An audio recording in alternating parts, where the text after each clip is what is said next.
So much for coming tonight to our public performance of our one acts. It's always amazing as directors to look out and we're like, wow, a lot of people came. Okay, that's cool. We're really excited that you guys are able to come join us. We've been putting in a lot of hard work on these shows. The difference between one act and other theater is just there's a lot of weird nuances with one acts that are different than normal theater.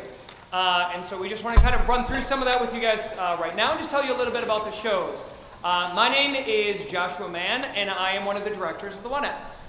My name is Taylor Kutzig, and I am the director of the JV One Act. I am Kayla Watson, and assistant director for Varsity. So what we're going to do is tonight you guys are going to be able to watch the JV One Act first. The JV One Act got to do, it's a touring show for the middle schools. So yesterday? Yeah, we were there yesterday. We went to West in the morning and East in the afternoon. We got to perform for the 5th and 6th graders, so 4 shows total. And it's super fun to watch my cast every year be so adaptable to different situations that happen in terms of having to perform in a theater versus a gymnasium, you know, in front of 5th graders that can't sit still versus adults. They'll be so happy you're not moving your feet tonight. You can. Yeah, you can. You need to get comfortable. But yeah, so we spent all day yesterday touring around to the middle schools and had a blast together.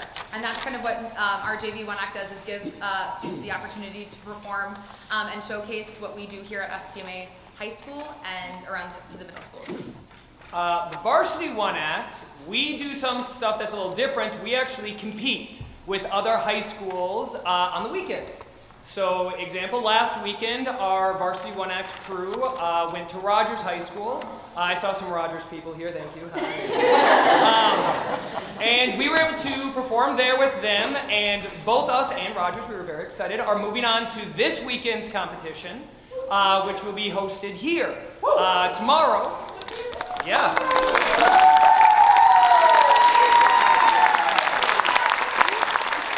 If you are like, I like seeing some theater, and I want to see kind of what this competition is, tomorrow there will be 6 plays here, starting at about 8 in the morning, 9 in the morning, and it will go until about 4. You can see 6 different plays. It's a wonderful day to see a variety of different stories and different styles of theater. But like I mentioned earlier, One Act is different because of kind of the rules we have to follow. You want to talk about like some of the rules we do? Sure. Yeah. So one of the rules that we have in regards to kind of our setup time, we get 10 minutes at the very start to bring all of our props and our stage materials out and to get them all set. Someone sits there with a timer, they click it, you get your 10 minutes. After that, for the performance, you get 35. Again, same thing, someone with a timer. And then once the show is over, we immediately go into teardown. For teardown, we only get 5. And so our goal is, with this one, it's a lot more being precise with the movements and getting on and off the stage, a lot more tight with that. So you guys will notice our JV One Act's a little longer because they don't have to follow rules. We're lackadaisical. Yeah. So they get to have a little more fun, go a little different, and we get to study different types of theater, which I think is one of the best parts about being directors that we get to do with this. Since we have 2 different shows, we get to allow students to study different versions of theater, build multiple different sets, and give a lot more kids opportunities, which I think is our main goal here.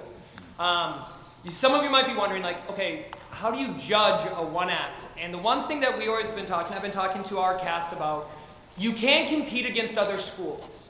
You can only compete against yourself. This is how I did last week. How can I be better this week? And so it's it's a lot about self-improvement, right? Like, what did I do with my line delivery, with all these different things? Because obviously we can't control what other shows are. You guys, I'm going to be honest. You guys can see Roger's show. It's fantastic. Yeah! It's a very good show. Our show's really good too. So I want you guys just to kind of enjoy today what we're going to do. The JV One Act will start here. You guys feel free to laugh, enjoy. Right there. Yeah. Oh yeah. After the show is done, there will be roughly a 10-minute break where they will take their set down, and then you guys can watch as we put our set up, and then you'll be able to watch the varsity show. That would also be a perfect time for a bathroom break if you want to dip out for that. So, without further ado, I think we should get started. Yes. Once in the time with rules. Thank you.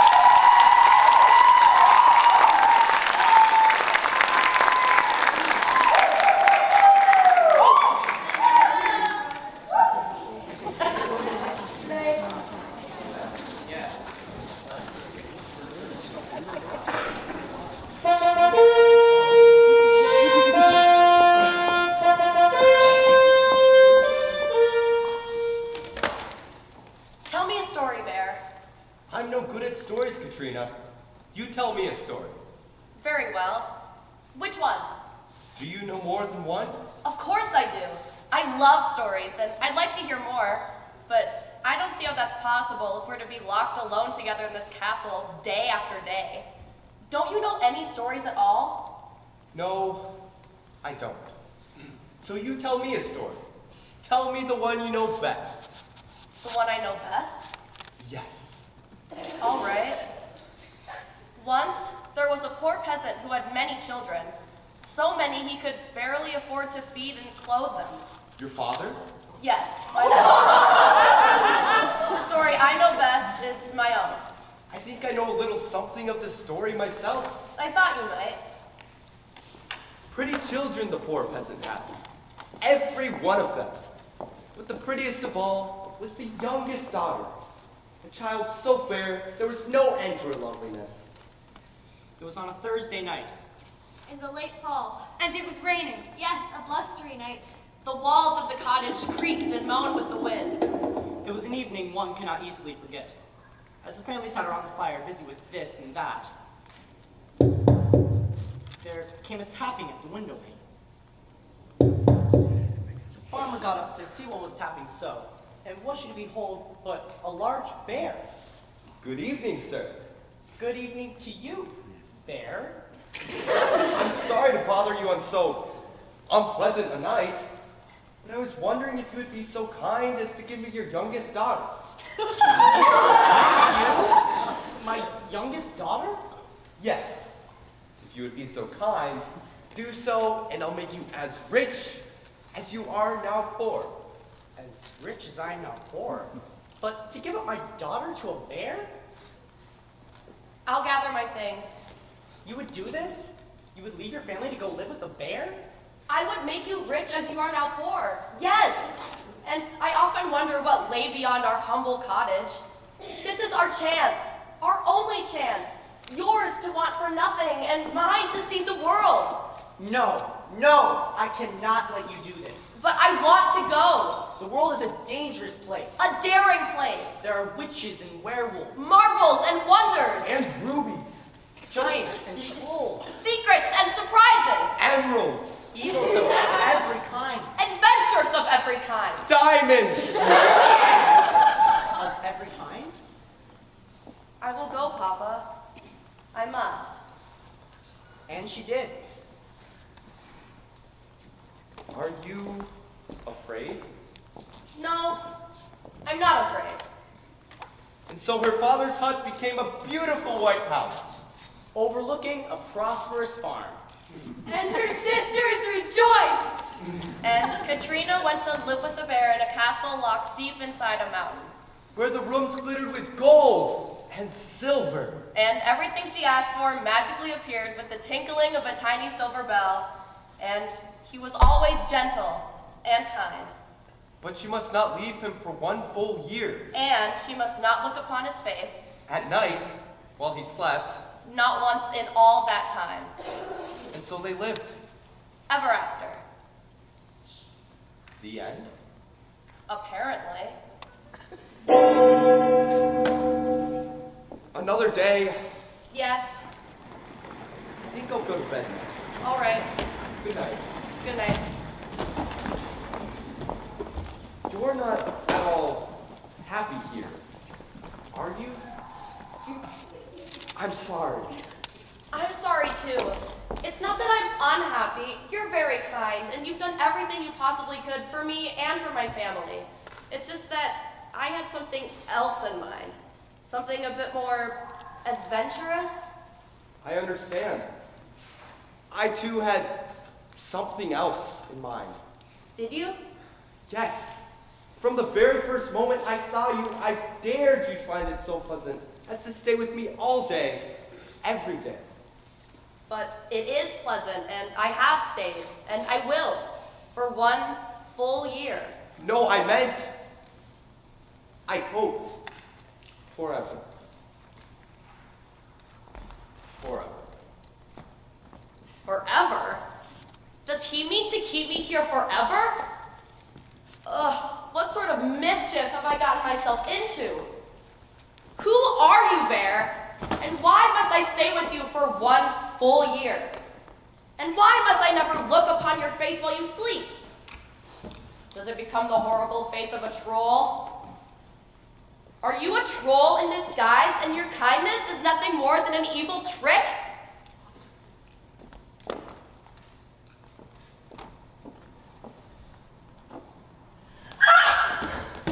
God, what have you done? I dripped tallow on your shirt from the candle. It's only 3 drops. I'm sorry. Never mind that. You've sealed my doom. You're doomed. But you're a prince. Yes, a prince. But I'm bewitched by a troll princess to live as a bear by day and only myself by night. Had you kept the promise, her seal would have been broken. But now, I belong to her. And to her I must go. I will follow you. Impossible. Her castle lies east of the sun and west of the moon. No human soul has ever been there except under her wicked spell. Well, I can try. I will search for you. It will do no good. I must leave you now. Forever. Forever?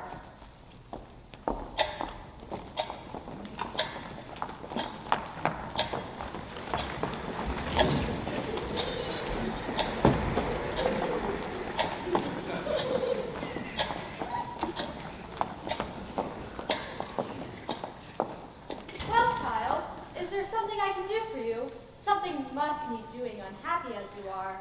I want to find the prince. He's gone to the castle east of the sun and west of the moon. Oh yes, I've heard of that castle. Dark stories of a troll princess. The prince you speak of did pass this way. Are you the girl he was meant to marry? Perhaps I was, once. Well then, he left this reel for you. For me? Thank you, but where is he? That I don't know. He was traveling so quickly. Perhaps you'd better stay right here with me. You do seem very happy here. Oh yes, quite happy, quite content. I've never been content. Not in a cottage and not in a castle. How do you manage it? Well, I do everything that pleases and find I am pleased in return. I don't understand. You don't? Let me tell you a story. Oh yes, please do. Once there was a man, and his name was Gudrun. Hillside, so they called him. Good brand on the hillside. Her husband, the very same. I see. Gudrun and his wife lived well and agreed upon everything. Whatever he did, she thought was just right. And it was. They owned their own land, had $100 safely tucked away. And 2 cows tethered in the barn. Then, one day the good wife said, Gudrun, I think we have to sell one of our cows. We've no use for 2, and it'll give us some ready money and 1 less beast to care for. and Gudbrand thought that made good sense. Set off for town to sell the cow. But when he got there, nobody wanted to buy it. Never mind, thought he, I'll just bring her back home. I've got a barn for her there, and the road home isn't a bit longer than the one I've already traveled. So I headed back the way I'd come. Until he met a man with a horse to sell. Thinking a horse better than a cow, he swapped with the fellow, and he traveled on. Until he met a man with a pig to sell. Well, anyone knows a pig is more use than a horse. So he swapped with the fellow, and he traveled on. Until he met a man with a rooster to sell. and thought it was a choice than the pig. So he swapped with Phil, and he traveled on, And on? and on. And on. And on. And on until he began to feel hungry. So he traded the rooster for a bite to eat. It's always better to save one's life than to own a rooster. And he traveled on until he reached the house of a neighbor and decided to pay him a call. And did you enjoy a fine day in town, Goodbrand?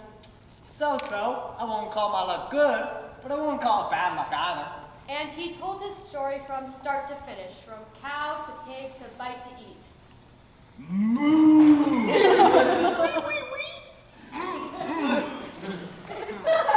I wouldn't want to be in your shoes when you get home. Instead of supper, the good wife will serve you up a fine tongue lashing.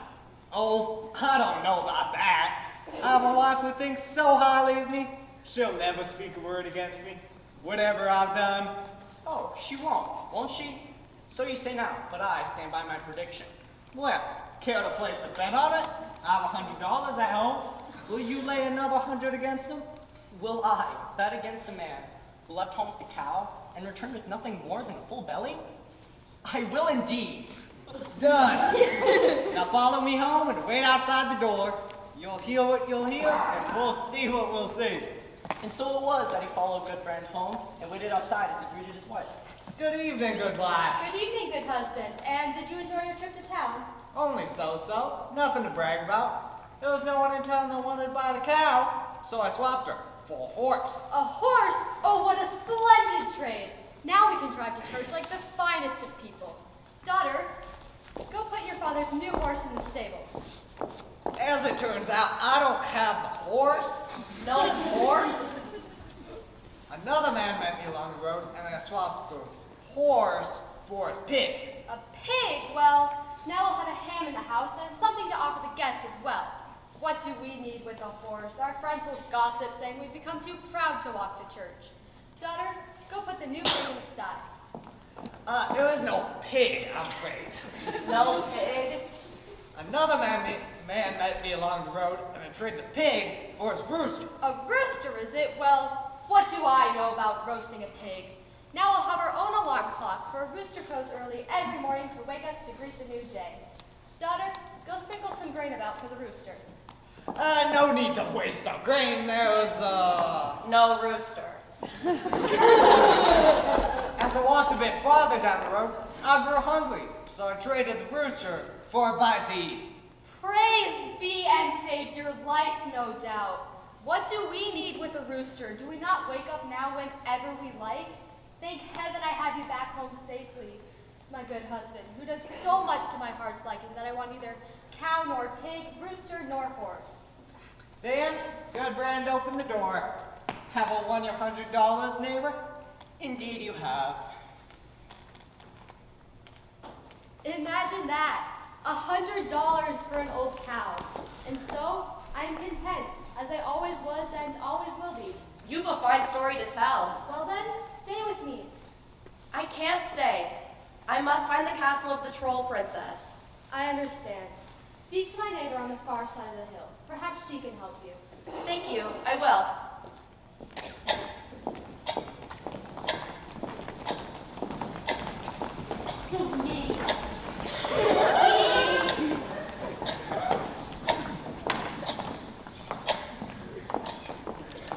Child, is there something you want? For you must want something, unhappy as you are. I want to find the prince. He's gone to the castle east of the sun and west of the moon. Ah yes, I've heard of that castle. Dark stories of a troll princess. And the prince you speak of did pass this way. Are you the girl he was meant to marry? Perhaps I was once. Well, then he left this golden spindle for you. For me? Thank you, but where is he? That I don't know. He was traveling so quickly. Perhaps you'd better stay right here, with me. You do seem very happy here. Oh yes, quite happy, quite content. I've never been content. Not in a cottage and not in a castle. How do you manage it? I do exactly what pleases me and end up pleased with what I do. I don't understand. No? Well, let me tell you a story. Oh, yes, please do. Once there was a wealthy old farmer who owned a very large farm. But he wanted something more. He wanted a wife. And one day he spotted a young girl working for him in his hayfield. You? The very same. I see. Farmer saw the young girl and liked her very much. Knowing that her parents were poor, he thought that she would find his marriage proposal a pleasing offer indeed. Pretty thing. I've been thinking of getting married again. One may think of this and that. There's no harm in it. Perhaps you misunderstood me. I was thinking of getting married to you. No, thank you, kind sir. I'm afraid that's not very likely. Well, this farmer was not accustomed to being refused. Anything he wanted, he had, or he took. And the more the girl refused him, the more he wanted her. So he summoned the poor girl's mother to him. You called for me, sir? Yes, I did. How would you like for me to forgive the debt you owe me? Oh, yes, I would, sir. And how would you like to have that choice piece of land right beside my meadow there? Oh, indeed I would, sir. Then bring your daughter to her senses. I wish to make her my wife, but she refuses. The girl is young. She doesn't know what's in her best interest. I'll speak to her on your behalf. See that you do. But with all the mothers begging and pleading, it did nothing to change the girl's mind. I wouldn't marry that nasty old goat if he sat buried to his ears in gold. Farmer waited and waited, but no word came from the girl. At last, he decided that he would wait no longer. Settle this matter at once, or pay up the debt you owe me now. There, no need to upset yourself. I'm sure there's a way we can work this out. In fact, there is. Prepare your wedding feast, and when everything is ready, send for my daughter. Pretend like you need some help with some chore on your farm, and when she arrives, marry her. She'll have plenty of time to think it over afterwards, and I'm sure she'll discover the right choice was made. With this excellent plan, it began the preparations for the grandest of weddings. When all the brewing and baking had been done, and the parson and wedding guests had arrived, he called for one of his farm lads and gave him careful instructions. You called for me, sir? Yes, I did indeed. Now, my wedding is all prepared, and the guests are waiting. Go over to my neighbor's house and tell her to give me what she promised. And be quick about it too, or I'll have the lacy skin flayed from your bones. Yes, master. No, master. I'm off like the wind, master. The boy all but flew to the neighbor's house, and when he arrived, the first person he saw was the girl herself. My master says I am to bring to him what your mother promised him, and you must give it to me without a moment's delay. Please. The lad was innocent enough, but the girl sensed something devilish was afoot. No doubt he means our little bay mare. There she is, tethered at the far end of the field. Go on, take her. Many thanks. The boy jumped on the mare and raced home with her. He then left her outside to find his master, primping and grooming himself for the wedding. I've done as you asked, sir. Have you brought her to me? Yes, sir. She's outside. Well then, bring her upstairs into the dressing hall and have her wait there. But, sir. Just do as I say, boy. The guests are growing restless. Go. Yes, sir. So the boy got all the help he could. And with some pulling at the front, And others pushing at the rear. They managed to get the mare up the stairs and into the proper room. there lay the wedding clothes just waiting for the bride. And the boy returned to his master. I've done as you asked, sir, but it was not easy. Oh, I have no doubt that you had your difficulties with her, but all this hard work and patience will be well worth it in the end. Now ask the women to dress her up, complete with veil and crown. But, sir. Just do as I say, boy. Quit questioning me. Go. Yes, sir. He wants us to dress it up as a bride, complete with veil and crown. I'm being serious.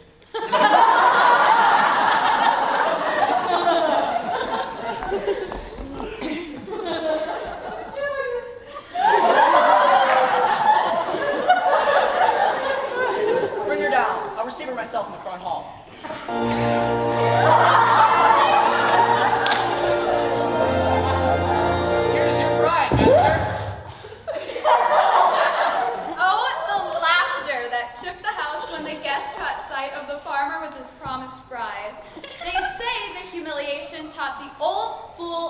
lesson. Well, maybe it did, and maybe it didn't. But the fact remains the same. I am happy, as I always was, and I always will be. You've a fine story to tell. Well then, stay with me. I can't stay. I have to find the castle of the troll princess. I understand. Speak to my neighbor across the river. Perhaps she can tell you where it is. Thank you, I will.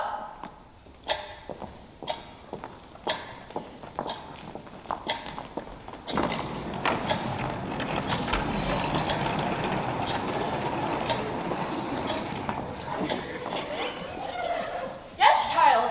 Is something wrong? For there must be something not quite right, unhappy as you are. I want to find the prince. He's gone to the castle east of the sun and west of the moon. Oh, yes, I've heard of that castle. Dark tales of a troll princess.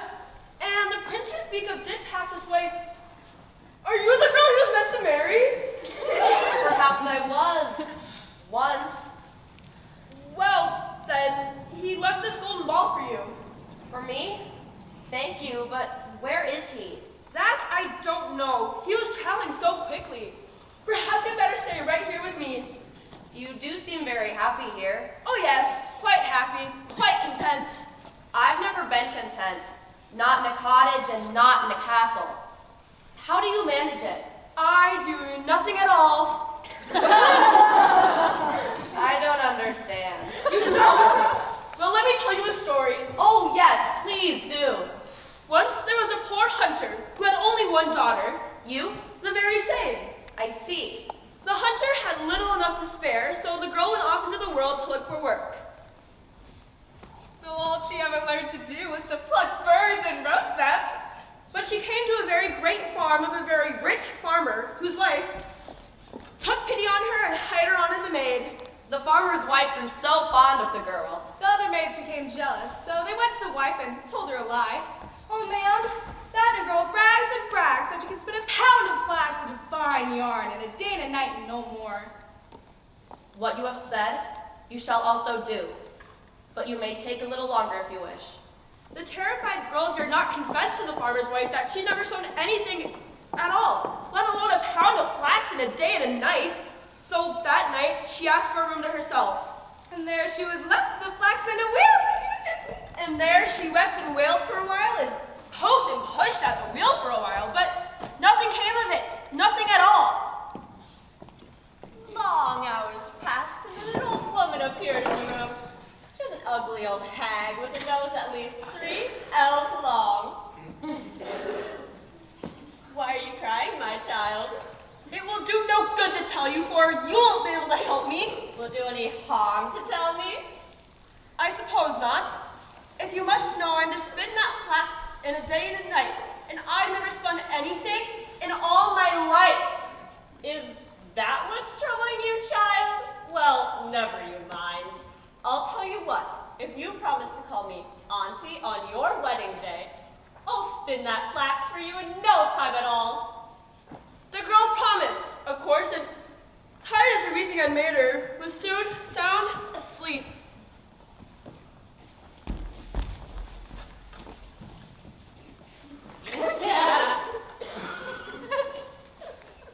When the girl woke up the next morning, the old woman was gone, and the flax was spun into the finest yarn. The farmer's wife was delighted. The other maids became more jealous than ever, so they liked the farmer's wife again. Oh, ma'am, that girl brags and brags that she can weave every bit of the yarn she spun into fine cloth in a day and a night and no more. What you have said, you shall also do. But you may take a little longer if you wish. Once again, the girl was too afraid of displeasing the kindly wife to speak, so she asked for a room to herself. And there she was left with the yarn in a loop. And there she wept and wailed for a while, and poked and pushed at the loom for a while, but nothing came of it, nothing at all, for she knew no more of weaving than she did of spinning. Long hours passed and an old woman made her way into the room. She was an ugly old hag with a bottom so broad she could barely get into the door. Why are you crying, my child? It will do no good to tell you, for you won't be able to help me. Will it do any harm to tell me?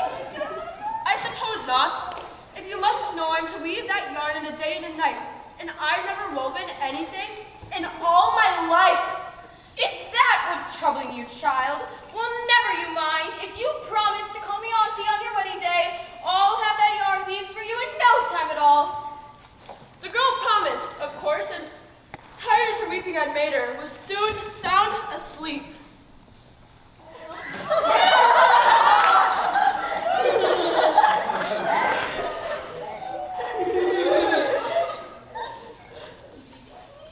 When the girl awoke the next morning, the old woman was gone, and the yarn was spun into the finest cloth.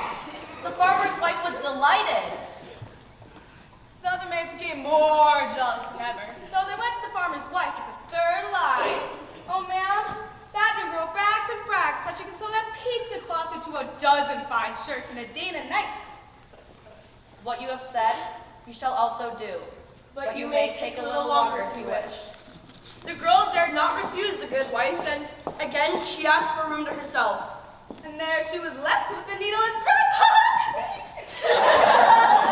And there she wept and wailed for a while, and poked and pushed at the needle and thread for a while, but nothing came of it, nothing at all, for she knew no more of sewing than she did of spinning and weaving. Long hours passed, and the third old woman entered the room. She was an ugly old hag with eyes as large as saucers, so red and bleary it was gruesome to look at her. Why are you crying, my child? It will do no good to tell you, for you won't be able to help me. Will it do any harm to tell me? I suppose not. If you must know, I am to sew this cloth into a dozen shirts in a day and a night, and I've never sewn a single stitch in all my life. Is that what's troubling you, child? Never you mind. If you promise to call me auntie on your wedding day, I will have that cloth cut and sewn for you in no time at all. The girl promised, of course, and tired as her weeping had made her, was soon sound asleep.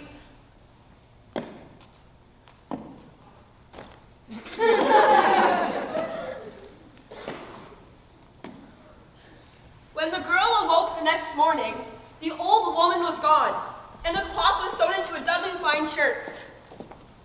The farmer's wife was delighted. Oh my, I've never seen such beautiful work. You are a prize, my child. And if you would like, you may have my son as a husband. You won't have to hire a bit of help, will you? For you sew and spin and weave faster and better than anyone I've ever known. The girl was pretty. And the boy was fair, He liked her well. and she liked him. And so the wedding was planned and soon came to pass.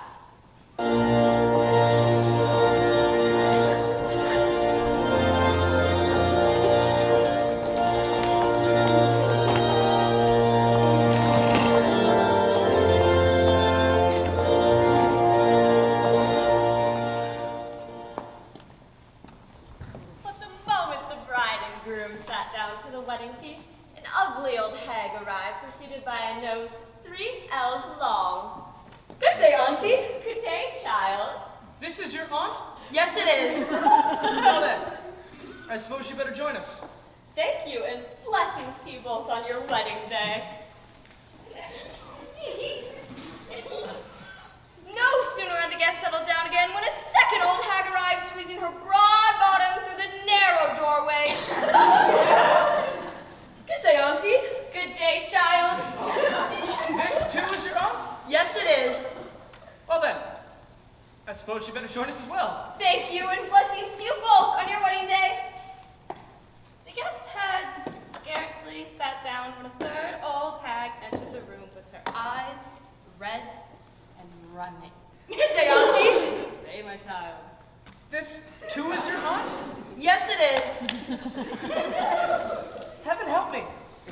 But how can a girl as lovely as you have aunts so ugly and misshapen? Oh, I can answer for that soon enough. Why, there was a time when I was every bit as pretty as your bride, but I sat at my wheel so long, just spinning and spinning and spinning again, that my nose stretched out till the length you see it now. I too was a pretty young thing, but I sat in my loom so long, weaving and weaving and weaving again, that my bottom grew bigger and broader with each passing year. I also have a tale to tell. Ever since I was a tiny bit of a girl, I've been staring at my needle and thread, sewing and sewing and sewing again, and that's why my eyes are so ugly and red. There's nothing that can help them now. Is this true? Yes, I used to be gorgeous. Then I thank you 3 aunts for telling me so. I must spare my wife such a fate. If people can become so homely from all of this work, then she shall do none. Spinning or weaving or sewing again? Not once for the rest of her days. And she never did. And so I'm content, as I always was and always will be. You have a fine story to tell. Then stay with me. I can't stay. I have to find the castle of the troll princess. I understand. Go and ask the West Wind. Perhaps they've traveled as far as the castle you speak of and can carry that on their back. Thank you. I will.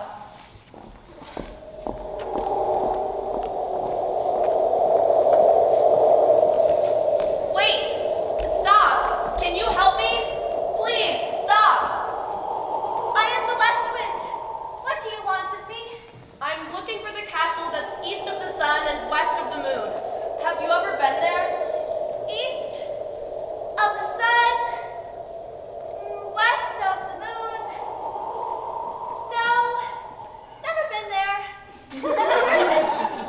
Never mind, come with me, come away. We'll leap from cloud to cloud until we make them cry. We'll spin cyclones across the earth.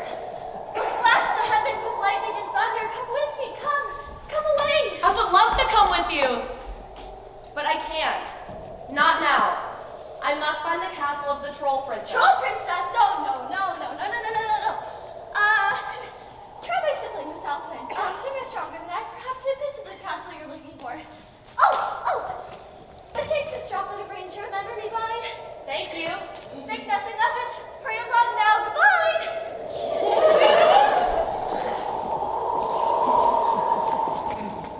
Who are you talking to, little one? Just the West Wind. Do you know them? The West Wind? Of course. They're my sibling, and our paths cross often. Why has my sibling sent you to me? I'm looking for the castle that's east of the sun and west of the moon. Have you ever been there? East? West? Sun? Moon? No, I've never been there. Oh, but wouldn't you rather come with me instead? I'll take you where it's always summer, to forests lush with fruit and flowers and the music of bright-feathered birds. Doesn't that sound nicer than a nasty old castle? Oh, come with me, little one. Come away! I would love to come with you, but I can't. Not now. I have to find the castle of the troll princess. The troll princess? Oh, no. Try my brother, the East Wind. He's much stronger than I. Perhaps he's been to the castle you speak of. Oh, but here, take this rose to remember me by. Thank you. Think nothing of it. Hurry along now. Goodbye!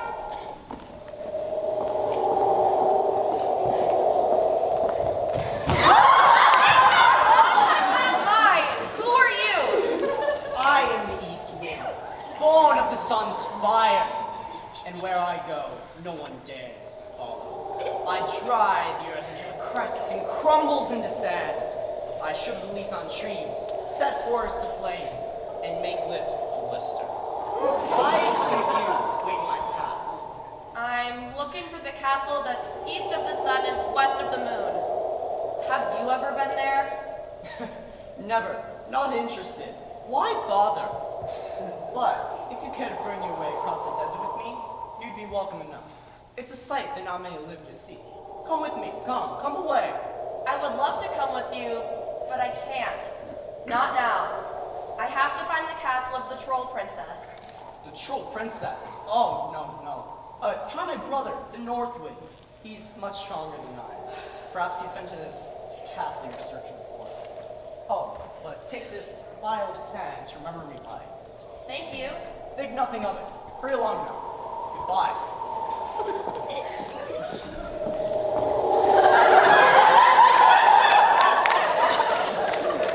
Oh, I'm freezing.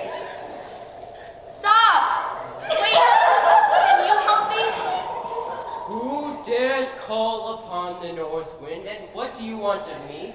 I'm looking for the castle that's east of the sun and west of the moon. Have you ever been there?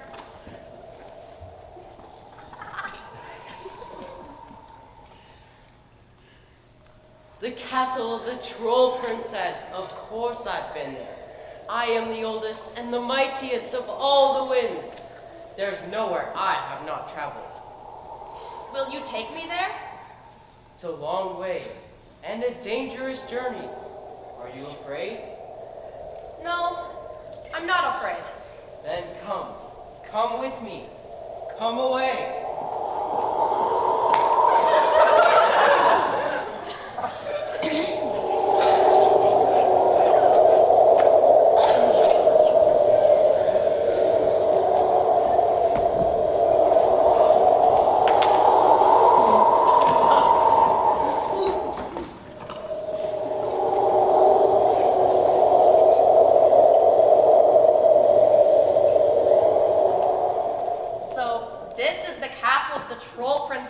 Keeps my prince bewitched. Never in all of my life have I seen such a place so dismal and forlorn. There seems to be no way in.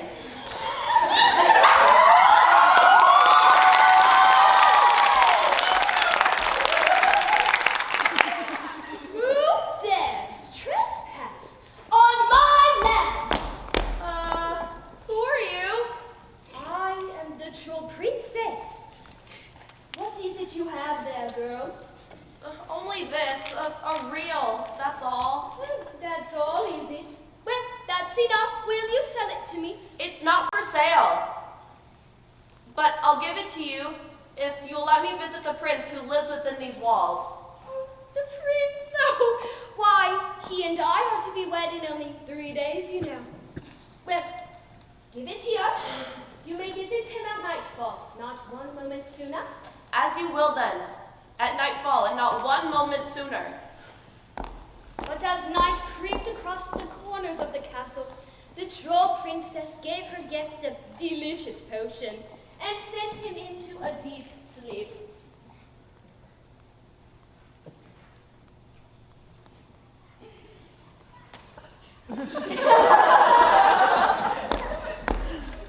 Here. There. Oh, wake up! Oh, please wake up! I've traveled so far to find you, and I have such stories to tell. But the prince never stirred. Once, there was a man named Gudbrand on the hill, and his wife sent him to sell a cow, but no one wanted to buy it. Then, on the way home, he found a man who was selling a horse, and silence! The next morning, the little fool found herself outside the walls once again. What is it you have there now, girl? Only this, a spindle, nothing more. Oh, nothing more, nothing less. Well, that's enough. Will you sell it to me? It's not for sale, but I'll give it to you if you'll let me visit the prince again. The prince? Oh, no harm in that, I suppose. We are to be wed in 2 days, you know. Well, give it here. You may visit him at nightfall, not 1 moment sooner. As you will then, at nightfall and not 1 moment sooner. For as velvet shadows cloaked the castle, the troll princess gave her guest a delicious potion and sent him into a deep sleep.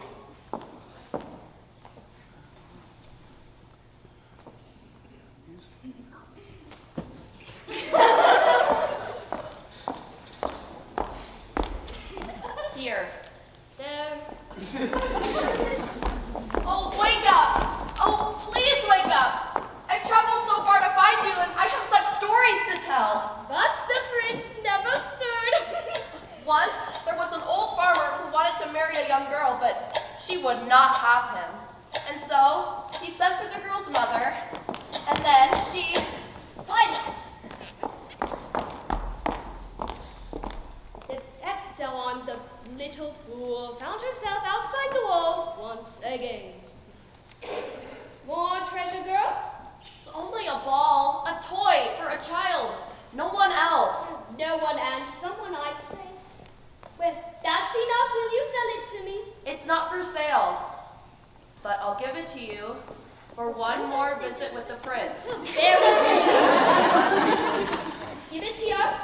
You may visit him at nightfall, not 1 moment sooner. As you will then, at nightfall and not 1 moment sooner.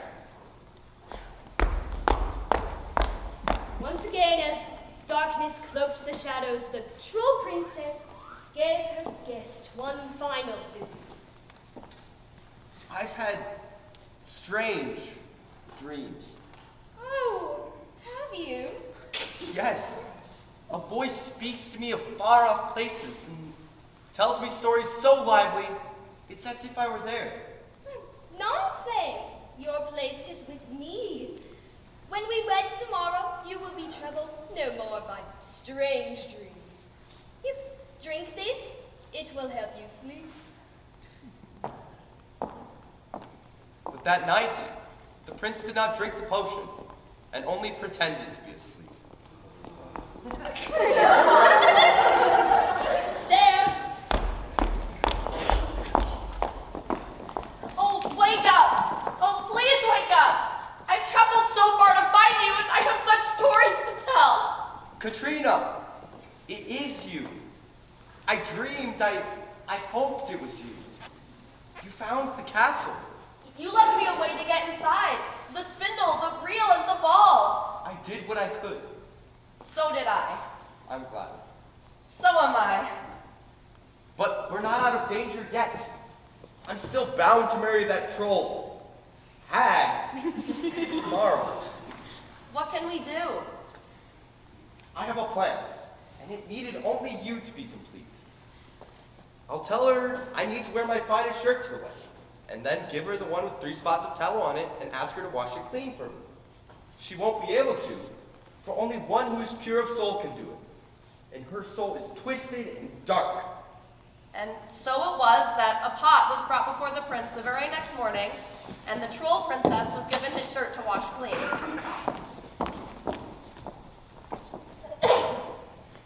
But the harder she tried to wash it clean,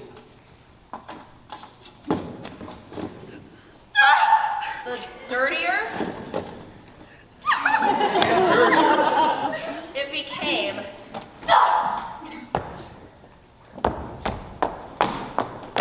Then, with a droplet of rainwater, a sprinkle of sand, and the sweetness of a rose,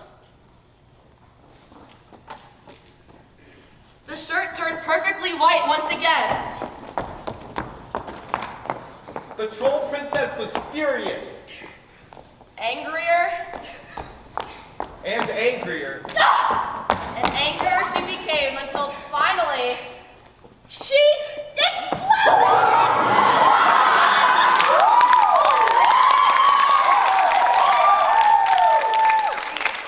She was never seen or heard from ever again. I can leave this horrible place at last. We can go home. Home? But there are so many places to see, stories to hear, and adventures to have. I've had enough adventure. Thank you. And now I have a story of my own, with a very happy ending. Tell me your story. Once there was a prince who was held captive by a troll princess. And the youngest daughter of a poor peasant found him and set him free. You and me? The very same. I see. And then? And then he asked her to come home with him and to stay with him all day, every day, forever and a day. And she said, But I can't do that. Don't you see? I'll never be content like that. Not in a cottage and not in a castle. not even if it pleases me. I've met those who only do what pleased themselves, those who did what pleased others, and those who did nothing at all. I know those people. They were in your stories. That's right. And they were all happy in their own way. But you and I must do what we must do. I must go home to stay. And I must not. Then you won't marry me? I never said that. Still, I wonder if you'll have me just as I am. Just as you are. You left your father's hut to live with a bear inside of a castle. Just as you are. You traveled east of the sun and west of the moon to rescue me from the troll princess. Just as you are. You're the home in my heart wherever I am. I will always wait for you. I promise. I will always return to you. I promise. And so, they did but please them both. And lived happily, well, and long. May the same be true for all of you.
That time was only 5 minutes, so that was pretty good. All right, so like I said before, this is going to be the Varsity 1 act, their production of The Man She Was by Rick Avila.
Someone you knew? Someone very close to me.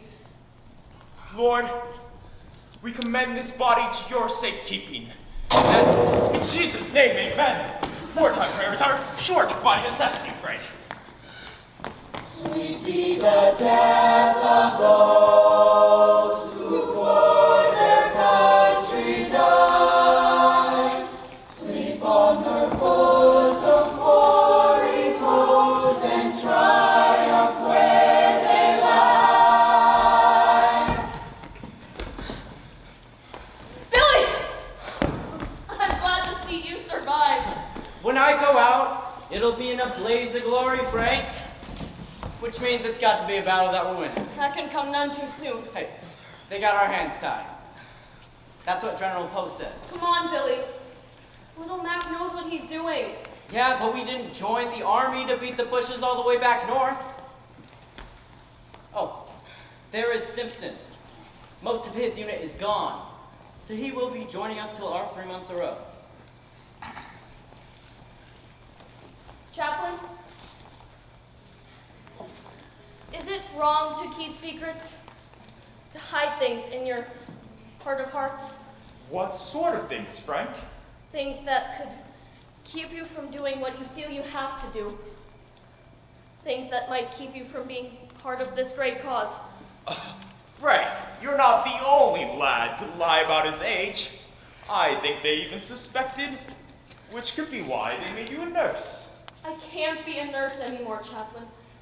It's too cruel to sit by as others die. They're right. It's not enough.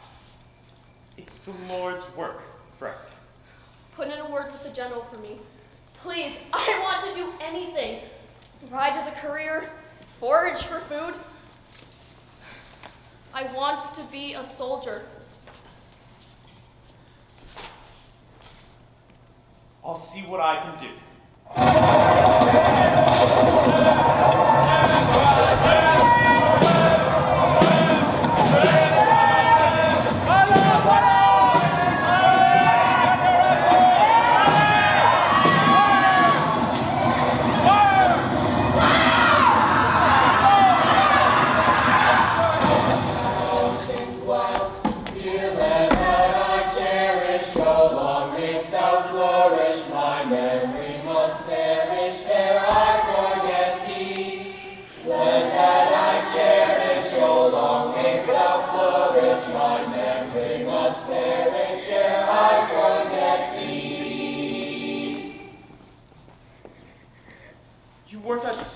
Today, Frank? Evening, Chaplain. I've been working for the general. Billy says you've been quiet. I can be quiet. You had your first battle, your first kill. It's a war. God forgives, and you must forgive yourself.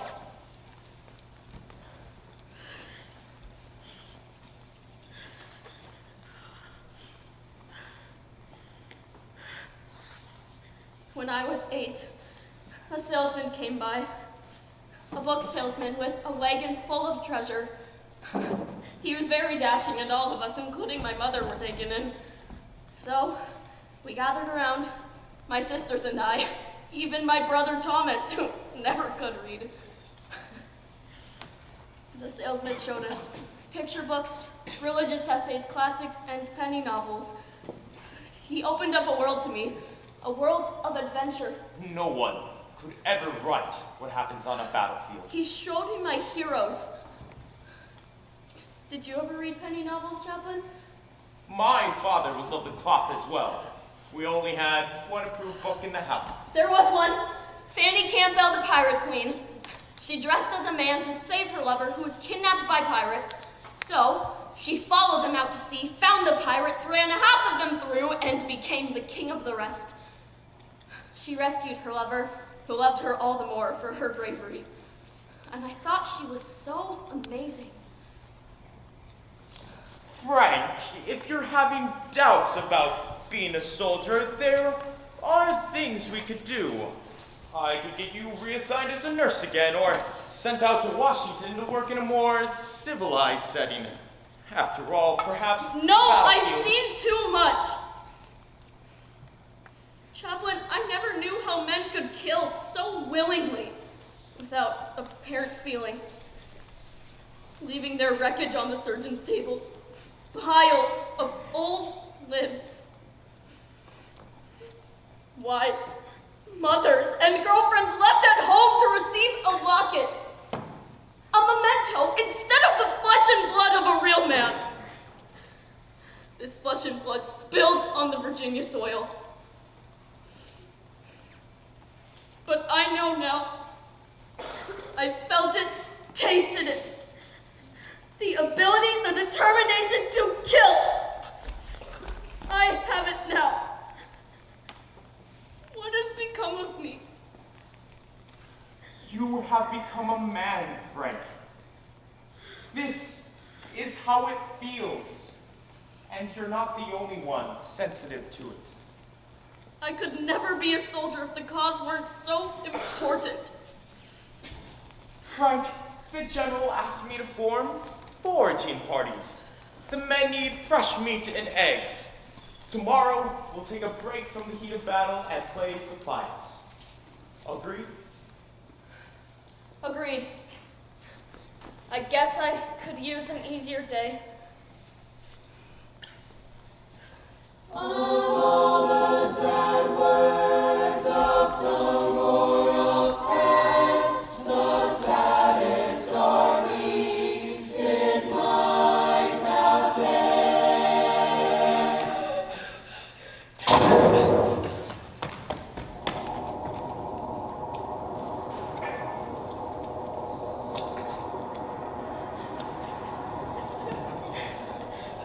Halt! Now, there's the soldier. Prisoner of war, Frank. She drew a gun on me and fired. I didn't want to leave her on her farm unprotected. Careful, rebel lady, you're still unprotected. Even though Frank, you probably wouldn't have any idea what to do with the real woman now. Leave her alone, Simpson. She lost a husband and brother to the war. Just rebels. Frank, who is our guest? I'm Nellie Shelby Chaplin. I protest my capture and command. She drew a gun on me, Chaplin. Then we were pursued by rebels. I was afraid to leave her to attack any more good Union boys. She can attack me. I can take care of myself and her. I protest my captain! Nellie Shelby, you are in no shape to protest anything. You are, however, in the hands of an able nurse. Frank will take care of you, and then we'll see to your future. Rest assured, if Simpson had come for provisions, you would have been treated far worse than Thompson has dealt with. Let me clean your wound. I'm sorry. It's not a bad wound. You'll heal up just fine. I would have killed you. For slavery? No. For my husband and brother. And they would have killed for slavery. For Virginia. My husband fought against Mexico, you know. He was a patriot. I honor him for that. But patriotism can be misplaced. A man's words. Talking, killing for words. We didn't have slaves, you know. The Union must be preserved. I could still kill you. No, you couldn't, Nellie. I can tell. You don't have death in you, or you wouldn't have missed so badly when you shot at me. You tried to kill me! No. I knew exactly where I was shooting. I just didn't want your hands free to try again. You're too fine a woman to have death on your conscience. Yes, but a man like you can have death easily on his. In war, death lies heavily on all of us. One must weigh the greater good. You mean you were aiming for my hand? If I were aiming for your heart, you'd be in the soil of Virginia now. We'll get you a place to stay with the other women nurses, and maybe a little field service would do you good as well.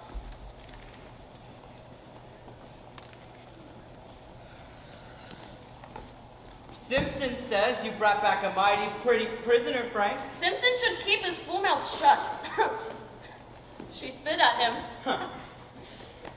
So, what's happened? Chaplain B and General Poe are talking. Her house is right in the Army's path, so she'll likely stay here and serve as a nurse or be shipped out to Washington as a captive. I bet she stays here. Why do you say that? Same reason Betsy says to tell you hello. Billy, I don't think so. Wouldn't be the first time a woman fell for her captor. Happens all the time in those penny novels. This isn't a penny novel. So, is she not your type of woman? I'm not sure I'm her kind of man. There's a lot you don't know about me, Billy. I know enough. I know that before you came to Michigan, there were few women who would spend a nickel on reading material. But when you started going door to door, the town came alive with the literary clubs. I like books. It's infectious. Oh, I hope we're not getting anything in this camp that's infectious either. Not from me. Maybe from Simpson.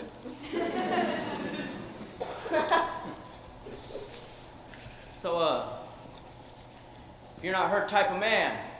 What type of man you suppose she wants? Could be someone like you. You're likable enough. Armless, easygoing, good looking, dim-witted. Damn you. You take that back. No. Sorry, Billy. I gotta turn in. You alright? Yeah. You know what I think? No, I don't care too. I think he's a little funny, that's what I think. I'd be careful about wrestling with the likes of him. Shut up, Simpson! Hey, sometimes the truth hurts. Maybe he's got it for you. Maybe you got it for him as well.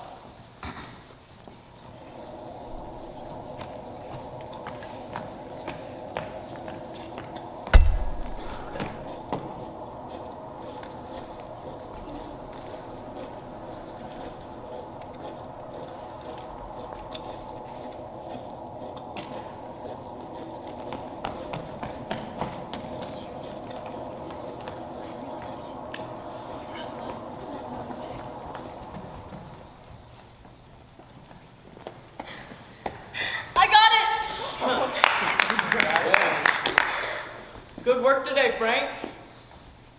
No rules tonight. We can get as drunk as we want. That does me a lot of good. Hey, Nellie's been asking after you. You should go sit by her. Is anybody sitting here? Are you still angry at me? Angry? For wounding you? No. I've seen so much worse. And you did stop me from having your death on my conscience. I should probably thank you. Probably. What are you looking at? You. I watch you a lot. I watch you as well. I'm really pleased that you stayed with our camp. Home was a dangerous and lonely place. I miss it sometimes. I miss those southern boys. Oh. They're fast, you know. Quick to anger, quick to fight. No need for Mr. Lincoln's draft down south. There's a certain desperation to rebellion, I suppose. I don't think it's politics at all. What do you mean? Southern ladies won't have anything to do with a coward. No belle would even consider courting a fella too timid to serve in Lee's army. Okay. Maybe Southern ladies should be fighting the war. Maybe. But you know what we do when a fella won't fight? What? We take a collection among the ladies, and we send a sissy boy a critter. Now, while our soldiers are fighting our battles, each at his post doing all that he can, down among rebel and caution and cattle. What are you doing, Billy? Little man. Do a spin, Billy, do a spin. Simpson! What the hell do you think you're doing? This took you for a woman. There's lots of people in other people's clothing around here. That's enough, Simpson. I've had enough. You're whining and name drop. Friend, you're a little woman, are you, Billy? I can take care of myself, Billy. You watch it. Come on, Simpson. Let's see you fight the little woman. Yes. Come on, Yeah, Simpson. Come on, Take Frank. her off. Yeah! Look it up, Frank. Finish him. Get him. Finish him, Frank. There. Now you have the little woman. Next time, throw some punches. Just Paul. And these men, though it seems that order may be in effect already, I wanted to thank you all for your fine work on the field of battle. President Lincoln says his congratulations and a commendation to this company. General Poe. General Poe, sir, it is an honor. Would you like a photograph of this occasion? Certainly. An excellent idea.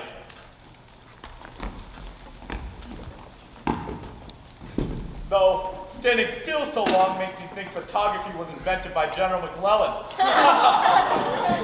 You are very funny, General Poe. All right. Hold. Hold. People in the back, hold, please. Thank you. Park. General, would you like another? Certainly. This time, let's have one with Private Thompson. Come, we'll have our picture taken together. All right, let me just get some more glass for the camera. The general and his little woman. I heard this little woman beat your ass today, Private. I won't hear another word. Congratulations, Tom. All right, hold. Perfect. Thank you for your time, gentlemen.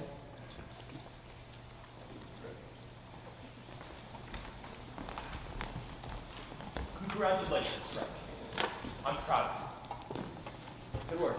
Nellie, I really enjoyed your story today. I haven't laughed so hard in. Frank, you don't need to say anything.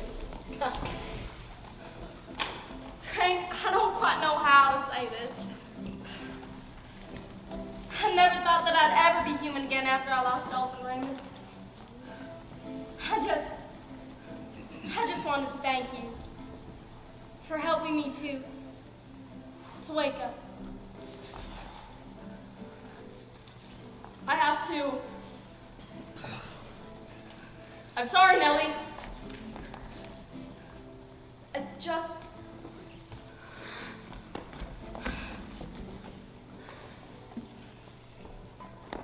She's beautiful, Frank.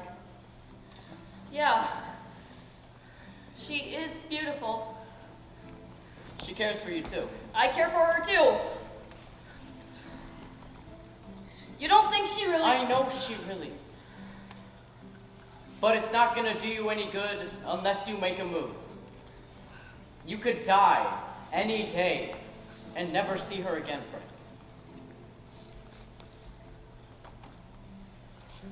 I could die any day and never see you again either. That'd worry you for a spell. I'm certain. It would, Billy. I care for you. You know I do. Yeah, though most men don't spend a lot of time talking about it. I'm not most men. I'm sure of that. You know I am. I care for you. More than most men are willing to talk about. Thank you. We'll be together forever, Frank. If not here, then in heaven or hell. Best be heaven. Sure to be if you're there. You're a crazy man, Frank. A crazy man. Attention! Did any of you see a small leather case? As we were having our picture taken, I set it down. I saw it, General. That photographer went off with it. I thought it was his payment. Payment, you fool! It's a dispatch. Need some riders. Thompson, Billy, General. The sentries say they saw him cross lines near Henley's Mill toward Morgan's camp. Move quickly, wear civilian clothes. But you must get that dispatch back, you hear? Yes, sir. The rest of you, gather with the lieutenant. He marched south at 3 a.m. You heard him? I gotta talk to you. I gotta talk to you as well. Why didn't you say anything when the photographer lifted the case? I didn't know what was in it, but I know it's in another case. What are you talking about? Thompson, after he went and you told him to go bathe in the creek, I watched. Oh, none of that in my division. No, General, you don't understand. Lots of men have been wondering about Thompson, and now I know. The little woman really is a woman. Chaplain? General, I don't know the details of Thompson's. What kind of man's armor are we running here? Private Simpson, I don't want to hear this from you or anyone else any longer. You implied Thompson is not what he seemed and reflects badly on me. You understand? Besides, I'd rather have one Frank Thompson on my side than a dozen boys who sit up what's wrong with their comrades. Sentry duty for 2 weeks. Dismissed.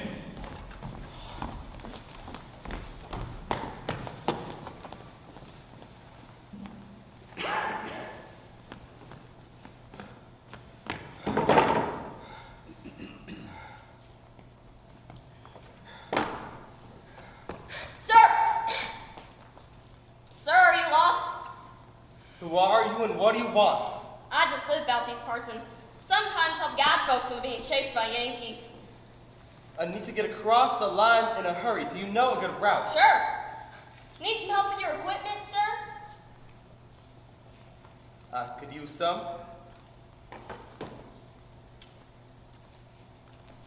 How come a boy like you hasn't joined the cause? Got my mother to attend to, sir. Both my brothers died, one for each side, and my can't decide which direction to give me up, if at all. But you know where your own sympathies lie. Yes, sir. I can't stand seeing that Union Jack flying in the same sky with the stars and bars. That's good enough for me. You know, my only son would have been about your age. Except he fell at Sharpsburg, Sorry. raised with the Bible and the belt. He knew what his duty was. Listen, let's say we get through to Richmond. I'll get you signed up, maybe even with the commission. Unless, of course, you'd rather be conscripted. What do you think? Oh, I believe in the Bible as much as you, sir. And I'm already signed up in the army of God. In fact, I plan on doing God's work before the day's out. What do you mean by that? Maybe you remember when you took that picture of General Poe? Yes. What idiot. The soldier that posed with him? You. My oh my, it's a spy that you are. You're pretty deep undercover. You could say that. How did you fool him? The general came to believe in my loyalty to the cause. Did you get much information from him? Yes, as a matter of fact. The general's main concern was that rebels were sneaking over our lines, maybe posing as photographers, getting close to our generals and stealing information. That's enough. Who's Sonny? You really are. Abraham Lincoln, General McClellan, General Poe, and the Lord above. Now give me that leather case. Sure. I'd be glad to, Yankee boy. You are a place, spy catcher boy! Well, that makes you a spy. And you know punishment for spying in the South? Summary execution in the field! Don't shoot! You'd be killing a woman! Billy? Well, that wouldn't be right, now would it? Killing a woman.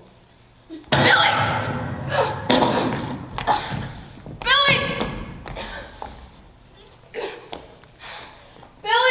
Come on, Frank. We gotta get you back safely.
Would you think any less of me if I told you that I'm not really who you think I am?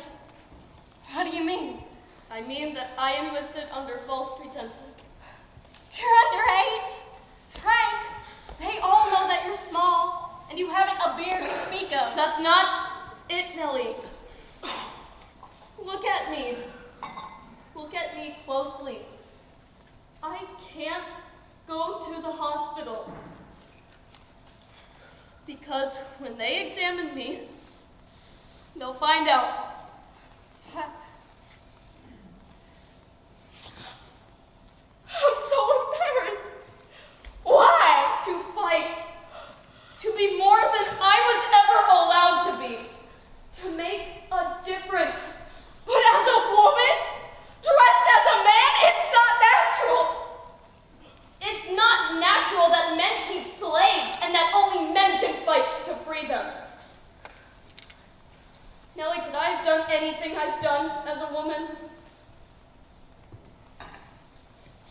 All my life, I felt it was unfair, this biblical division of the sexes, and all my life, I followed my heart and done what seemed right, and done it in any way I had to.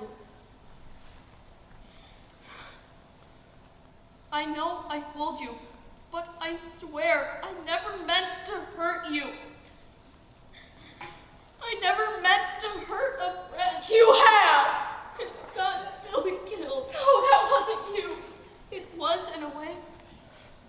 He knew. Somehow he knew, and he saved my life. And he understood better than I. I feel like such a fool. No. You believed in me because you have a great, good heart that has never known deception. And I never fooled you when I cared for you, Nellie.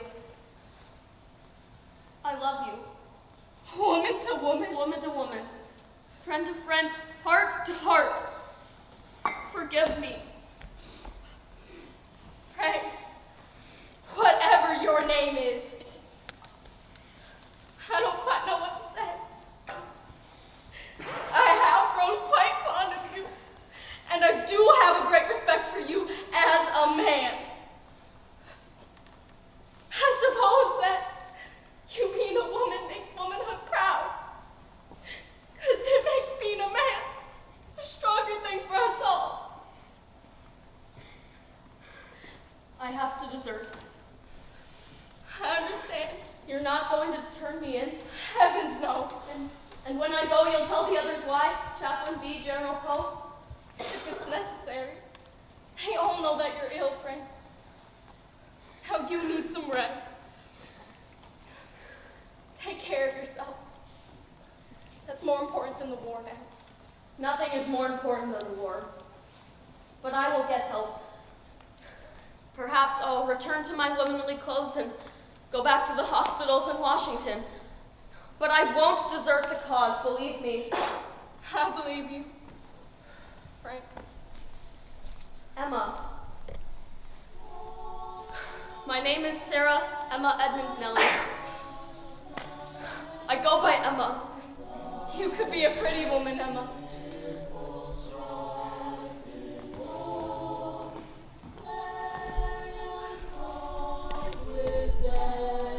Goodbye,